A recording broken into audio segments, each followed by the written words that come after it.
Tiene apenas 4 páginas y dimensiones bastante pequeñas si lo comparamos con los periódicos más tradicionales.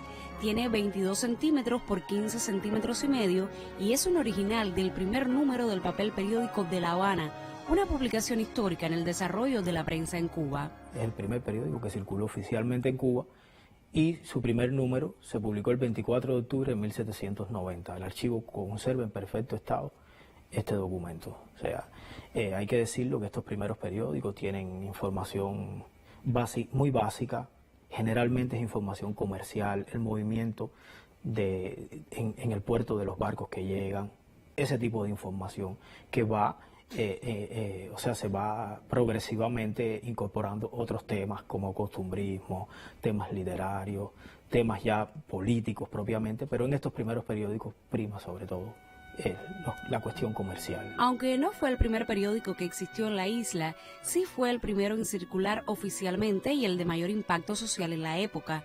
Algunos historiadores aseveran que hubo uno antes llamado El Pensador de 1764, pero del cual no existen pruebas documentales. Otro diario como la Gaceta de La Habana, cuyos ejemplares sí se conservan, salió entre 1782 y 1783, pero su alcance en el tiempo fue limitado.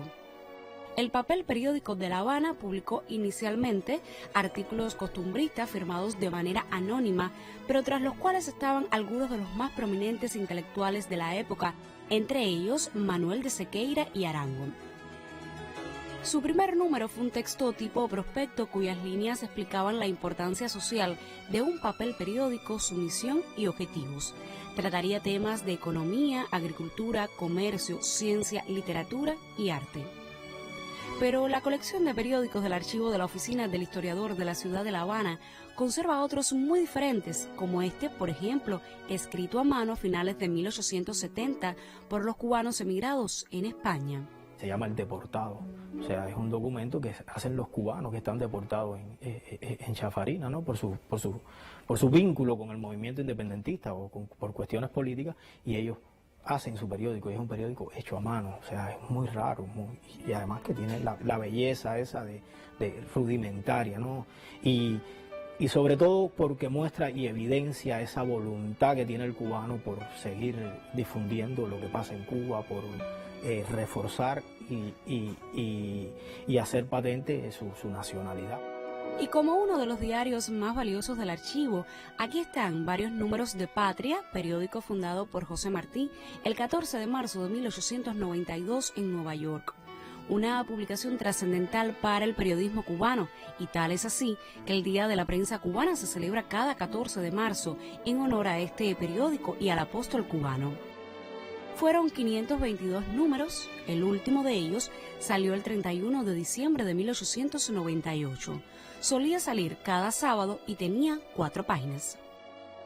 Su primer número publicó la reproducción de las bases del Partido Revolucionario Cubano. En él, Martí habla del rol de la prensa en la lucha por la independencia y la libertad.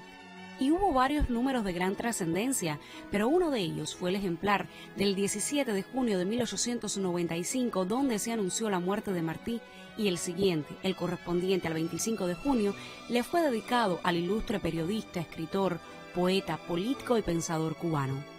Tras la muerte de Martí, el periódico fue dirigido por Enrique José Barona, posteriormente por Eduardo Llero y finalmente por Tomás Estrada Palma. Y precisamente de esta etapa son los ejemplares que se conservan en el archivo. Son los publicados entre 1896 y 1898. Está de más decir el papel que jugó Patria en la prensa. Sobre todo siempre se habla mucho del tema de su papel en la preparación de la guerra, en aunar voluntades, en difundir las ideas de Martí, de unidad, de las ideas de patria para todos con todos y para el bien de todos. Nos va a dar ese proceso de preparación de la guerra, ese proceso a través de la fundación del mismo Partido Revolucionario Cubano, pero luego sigue cumpliendo un rol importante, mantiene vivo el ideal de la independencia en las emigraciones, da información. Periódicos, testimonios de una época y la base del periodismo cubano actual. Publicaciones sobre las que siempre hay que volver la mirada para comprender nuestra historia, lo que somos y sobre todo el rol que debe jugar la prensa en cualquier época. Indira Román, Sistema Informativo de la Televisión Cubana.